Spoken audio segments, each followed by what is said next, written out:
Welcome to episode 8 of the JP Pod.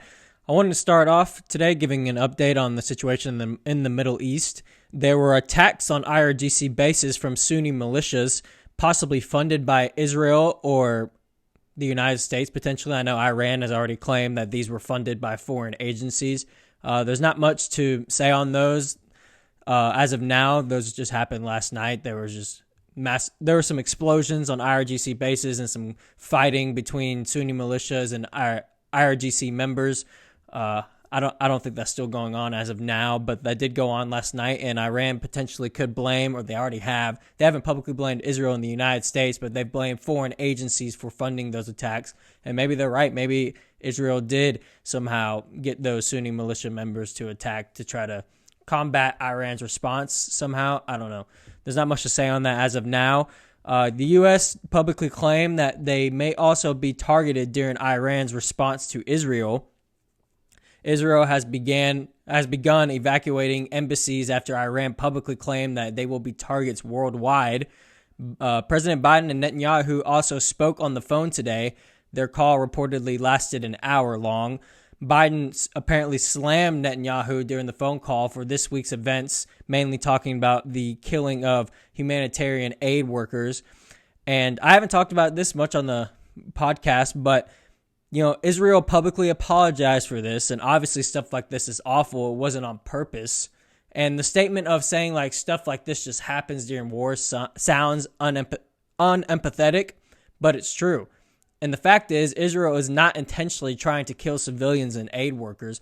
I mean, look back at the root of who started the war, Hamas. And I've talked about this on and on in past episodes. Hamas is the one putting innocent civilians in harm's way. Israel isn't deliberately trying to kill civilians. And who started this war in the first place? Hamas. Hamas broke in Israel's borders on October 7th and raped this woman and killed their babies, took hostages. So they started the war. And they're continuing to put civilians in harm's way for the PR war and purposely, lining up trucks and shooting at civilians, not letting them leave areas that Israel told them to leave via dropping leaflets. The fact that Israel has been dropping leaflets trying to get civilians out of there in the first place shows that they're not intentionally trying to kill civilians.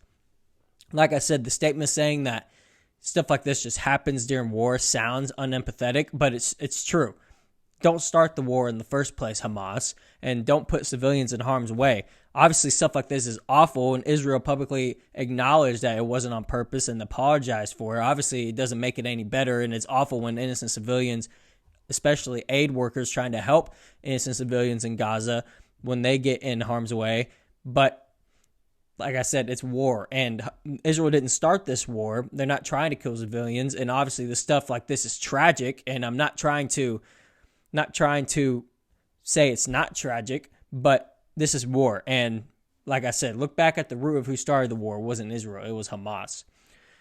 Biden also said that the U.S.'s support of Israel during his phone call depends on the steps it takes to protect innocent civilians' lives. Now, this sheds some light on what I talked about in other podcasts about, what will the U.S.'s backing of Israel, what's its limit? Where will it stop? Like if Iran, say, does attack within Israel's borders in the coming days, will the U.S. intervene militarily? Or will it only do that if the U.S. is directly hit? Will it back Israel blindly if Iran attacks them and starts a full-fledged war with Iran? I don't think it's likely, but I'm interested to see how much the United States backs Israel if Iran does indeed attack soon. And, what's the limit to that backing?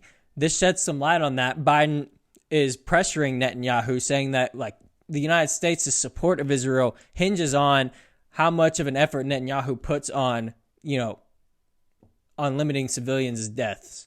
And just because civilian deaths happen doesn't mean that Israel isn't taking precautions to limit civilian deaths. So when civilian deaths do happen, and it may be an accident or not necessarily Israel's fault, or Hamas is putting the civilians in harm's way, Israel will get blamed as if they aren't taking precautions to limit civilian deaths. Like I said, I'm not saying that this stuff isn't awful, but, when stuff like this happens like it does during war, unfortunately, it seems like Israel is going to get the blame for not taking precautions to limit civilian deaths. And through the United States' eyes and through Biden's eyes, the United States' support of Israel unfortunately hinges on that, and they will get blamed when accidents happen as if they aren't taking precautions to limit civilian deaths.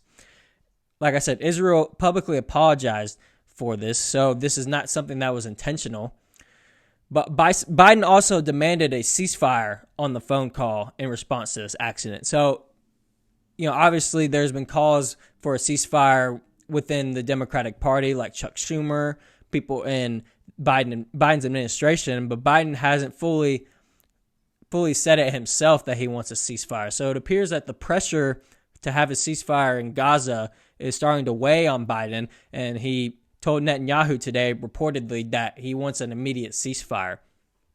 Reports are even that the First Lady Jill Biden is pressuring Joe Biden to put an end to the war in Gaza. Maybe that's why he said it to Netanyahu today, because his wife is pressuring him to do that. But like I said, this illustrates the increasing pressure within the Biden administration on Biden to put an end to the war in Gaza, and it's trending more towards the U.S.'s abandonment of Israel.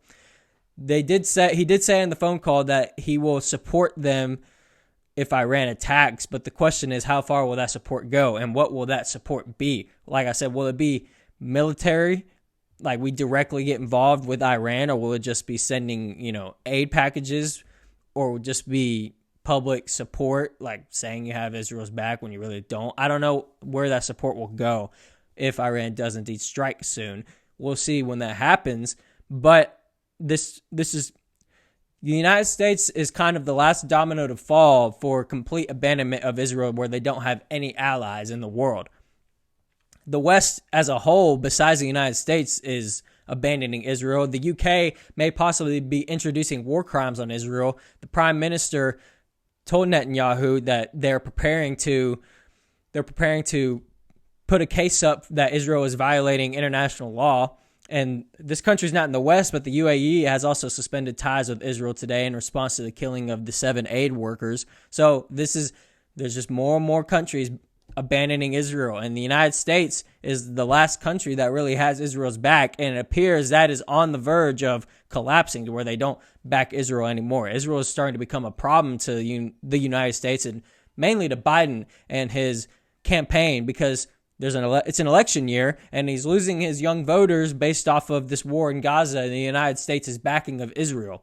So, this could be just more of a political move than anything on Biden's part, trying to cover his tracks on his past support of Israel in this war and saying, like, look, I'm asking for a ceasefire. And I wouldn't be surprised if eventually soon the United States just fully abandons Israel totally. Will this Iranian strike kind of start that, where, Biden told him that they'll support Israel, but like I said, there's no telling how far that support will go. But if Iran does indeed strike Israel and sees, the United States, they aren't backing Israel as much as we thought, because what really has stopped a war between Iran and Israel in the past is the United States would be involved, and they would kind of be starting a direct fight with the United States along with Israel. But if Iran strikes Israel and sees that the United States didn't really fully respond to how much they thought they would, they may see that as an incentive to, we can fully get involved now. The United States isn't going to do anything about it. And, not just Iran, but also maybe Hezbollah and all of Iranian's proxies get involved with Iran, and it's full-fledged war in the Middle East, and Israel has nobody to back them up, with the United States no longer being its ally. I'm going down the worst case scenario for Israel there, but that's a potential. If the United States is not backing Israel like they used to, then countries like Iran and Israel's enemies will see that as an incentive to start a full-fledged war, because that threat of the United States getting involved, and they would be starting a war with the United States along with Israel, that threat would be gone in that scenario. So countries would no longer be scared to launch a full-fledged attack on Israel, and Israel would have the potential to be wiped off the face of the earth. If all of its enemies combined together and, cooperated and launched a full-fledged war on Israel, Israel doesn't stand a chance in that scenario against the countries like Iran and organizations like Hezbollah, Hamas, the Houthis in Yemen, Syria potentially, Jordan. So the United States slowly abandoning Israel is not a good sign for Israel, because they need the United States' support, not only militarily, but just to have that have that threat be present for Israel's enemies. Like, look, if you start a fight with us, you're starting a fight with the United States too, the strongest military on earth. So it's something to keep an eye on. The pressure is starting to weigh on Biden. He's starting to crack to the pressure to call for an immediate ceasefire in Gaza, and has called for it openly to Netanyahu today. This is one of the first times that he's actually called for the ceasefire himself. Like I said, people around him and in his administration have done so, but this is sort of the first time that he's said it himself.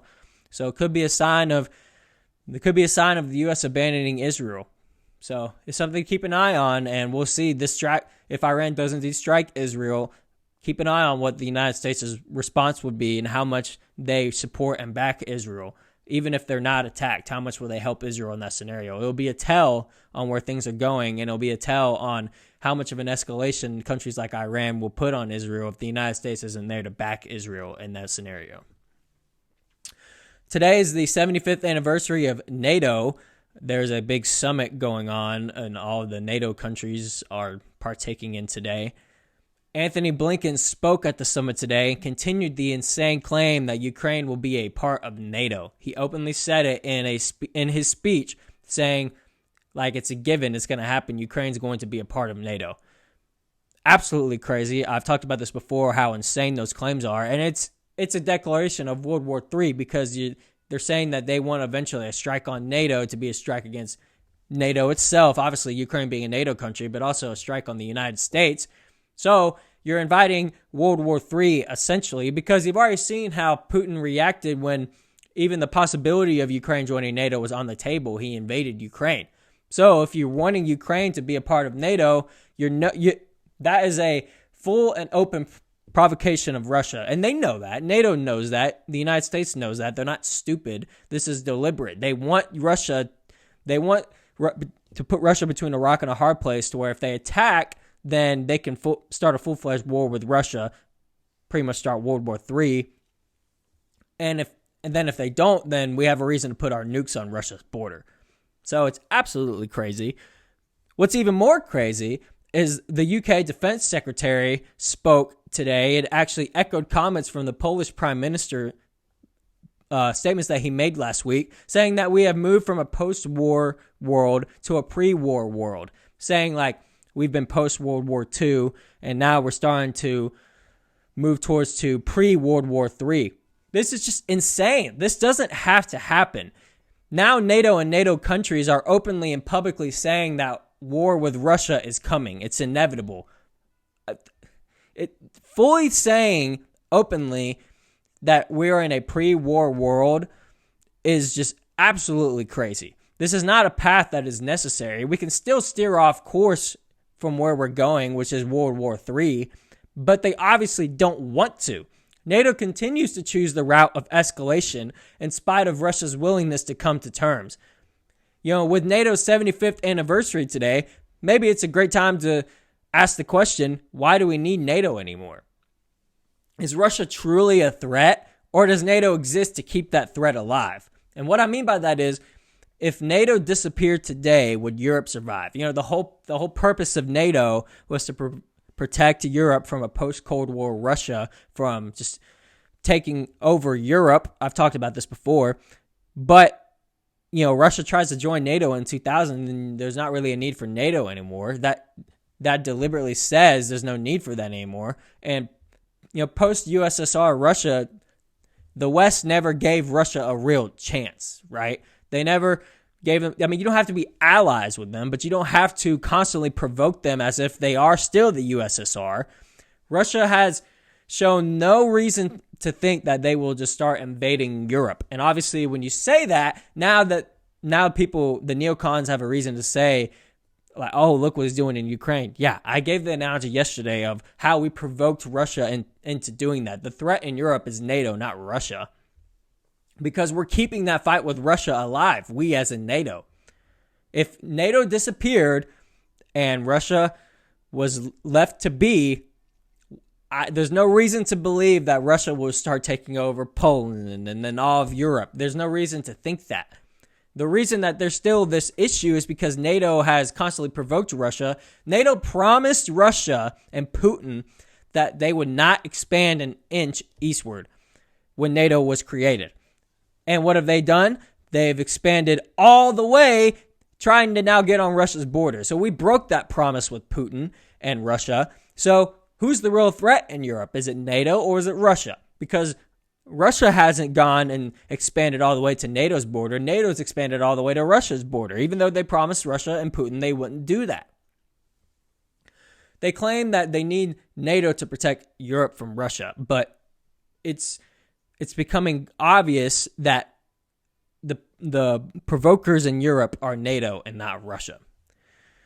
Now, like I said, they're going to use Ukraine as a reason to say that, this threat is still alive. But anybody who has full knowledge on the whole situation and the history of Europe knows that NATO provoked that war with Russia, expanding NATO eastward and coming up on Russia's border. So this whole thing is crazy. You have NATO countries now fully admitting publicly that we are in a pre-war world. We don't have to be. We don't have to be in a pre-war world. You're the reason we are. It's because you're constantly provoking Russia instead of coming to terms and wanting peace with Russia. They don't want peace with Russia. There's no way to make money on that. The defense contractors don't make money off of peace with Russia. They are bloodthirsty and constantly want peace or want war with Russia. They don't want peace with Russia. That's why NATO expansion exists, because they all have to buy the defense contractors weapons and they make money off of it. So this is insane rhetoric. Not going to make any headway on peace in Ukraine when you have Anthony Blinken saying that they want Ukraine a part of NATO. So obviously, the message wasn't sent from Russia when they invaded Ukraine saying we're not going to tolerate this. We clearly are tone deaf, and we haven't. Okay, maybe we have gotten the message, but we choose to ignore it. I like to give them the benefit of the doubt that they're stupid and just haven't gotten the message, but they're clearly not stupid. So they have gotten the message. They just don't care. And they want war with Russia. This is insane. We shouldn't be in a pre-war world. You're the reason we're in a pre-war world. Everybody, average civilians want peace, but the people in charge clearly don't. And they're grabbing the holds of this war and keeping it going and trying to scare people, saying, "Oh, Russia, we're in a pre-war world because Russia is a demagogue. We have to stop them." And everybody with common sense knows who's starting that war. Who's the reason that we're in a pre-war world? It's NATO. It's not Russia. More and more people are coming to realize this. I mean, Hungary, yesterday I talked about, said that they're not for this NATO plan to keep the war in Ukraine going for 5 more years. Absolutely insane, when there's been many peace offerings on the table that we have struck down. So that window of peace in Ukraine appears to be closing. And what will happen when it's fully shut and Putin has had enough? He won't just strike Ukraine. He will come after NATO, I believe. He's shown restraint and hasn't done that, but everybody has a limit. And eventually, maybe Putin will reach a limit where he's had enough of NATO and the United States. God, please hope that doesn't happen, because when that does happen, then that's a full-fledged war. Like I said, he's shown great restraint to not do that, but every person has his limit. And if that window fully closes eventually to where peace in Ukraine is off the table, maybe Putin won't just come after Ukraine. He'll come after NATO and the U.S. He hasn't shown a reason to do that, but you have to wonder if the possibility is on the table still. If he's had enough of the United States and NATO not coming to terms with them and the window fully closes, who knows what will happen. And we have nobody to blame but NATO. And NATO members fully saying we're in a pre-World War III. That's essentially what they're saying. When they're saying they're in a pre-war world, because they said that we moved from a post-war world, which is post-World War II, to a pre-war world, saying that we're pre-World War III is essentially what they're saying.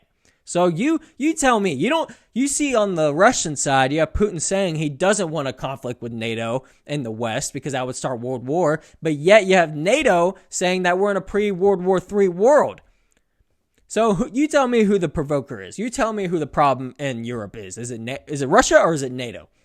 NATO is the one saying this rhetoric. It's not coming from Putin and Russia. They claim Putin is the boogeyman and Russia is the bad guy, but yet they're the ones saying this narrative. They're the ones saying this provocative narrative of we're in a pre-World War III world is what they're saying.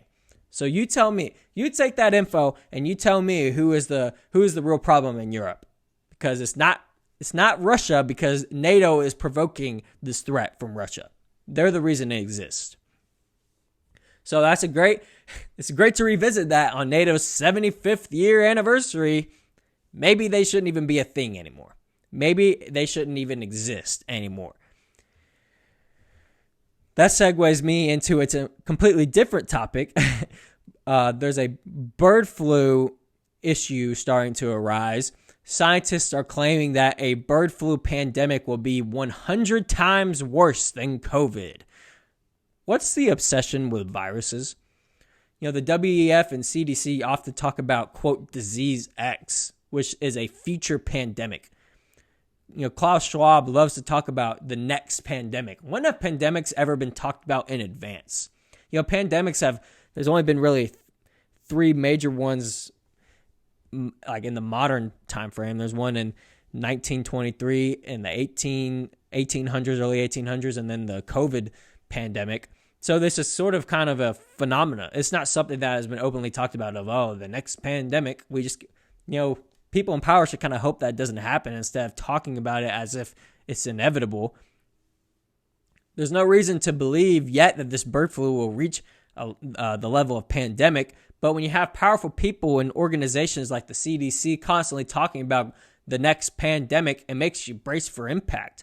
Because, when you have people in power just talking about, the next pandemic, disease X. What is that all about? Governments globally, they tasted what it's like to have full control during 2020 when COVID happened. Shutting down businesses, the economy, and telling people that they have to get injected with a vaccine against their will. They tasted what it's like to have full control of people. So maybe that's why they're constantly talking about the next pandemic, because they want another pandemic so that they can have full control over people again like they did in 2020. I'm not anti-vax, but people should have the right to freely choose what they inject into their own body. The fact is, most of the people who died from COVID died or would have died from most diseases they would have caught because they were overweight, they were unhealthy, they were old. So you have to ask yourself, who's the real people at threat here? Is it the healthy people or is it the unhealthy people who probably would have had a high risk of dying if they caught like a really bad flu, eventually turned into pneumonia and then them passing away, which is what happened in most COVID deaths. Now, it wasn't everybody. Not every single person that died from COVID was in that criteria of unhealthy, at-risk people, but majority of them were. I believe in herd immunity and people who are not at risk from the disease, and I'm by no means a scientist, but credited scientists have backed this. The side effects of vaccines may be worse for healthy people than the disease itself. And, maybe the people who needed to be taking the vaccines are just the at-risk people, and you shouldn't force them to do it either. Every single person who lives in a free society like we claim to be should be able to make that decision for themselves if they should take the vaccine, and instead of forcing everyone to take the vaccine. And of course, the argument would be that a healthy person will pass it to an unhealthy person. Well, you know what? We're in a free society. Those unhealthy people, they should acknowledge that they're at risk, and they should be the ones getting the vaccines and quarantining themselves and masking themselves up if they feel so inclined to do that. I'm not against the precautions. I'm against the forcing everybody to follow those precautions, because that's no longer a free society. That's authoritarian. When people are losing jobs because they don't want to take the vaccine because they feel like they don't need it, they're healthy, and they're not really at risk. That's insane. And governments tasted that power in 2020, and obviously they have an obsession with another pandemic to happen. That's why. So, this bird flu, they caught cases in some chickens in one of the biggest egg producers in the country. I think they found it in some cows too. So, I'm not saying I've had my eye on this or I've seen it pop up for several weeks now. I haven't said anything about it, but scientists are claiming today that a bird flu pandemic would be 100 times worse than COVID. Talk about dramatic and trying to scare people. 100 times worse than COVID. First of all, why? COVID was like, its main thing was how contagious it was. It was a non-contact disease. It was respiratory. So one of the biggest reasons why it was so effective is how contagious it was. And you're going to tell me that a bird flu pandemic will be 100 times worse? That sounds like a pre-written thing that they wanted somebody to say to scare people. There's no reason to be talking about a disease X or a pandemic X unless some people want it to happen, like Klaus Schwab and the WEF and the CDC. Like that's just absurd. And you have people like Fauci who even in leaked emails and conversations talked about how masks don't work, and it's more of just a thing to scare people and make people think that they have control and that masks are working. I still see people with masks today when COVID hasn't been a pandemic for several years now. So like it's all a way to control people and use a boogeyman like a pandemic. And like I said, I'm not anti-vax. I just think people should have the right to choose, and maybe the at-risk people should be the ones taking it, not the healthy people, because the side effects of vaccines could be worse than the disease itself for healthy people and not at-risk people. And they may just catch it and have like a rough day, but then be over it. And they're not at risk to get pneumonia and die from COVID. So something to keep an eye on is if the bird flu, if you have, the mainstream media or the Biden administration start to hype it up, you have to wonder, are they wanting this to be the disease X? There's no reason to think that yet, but it's something to keep an eye on when you have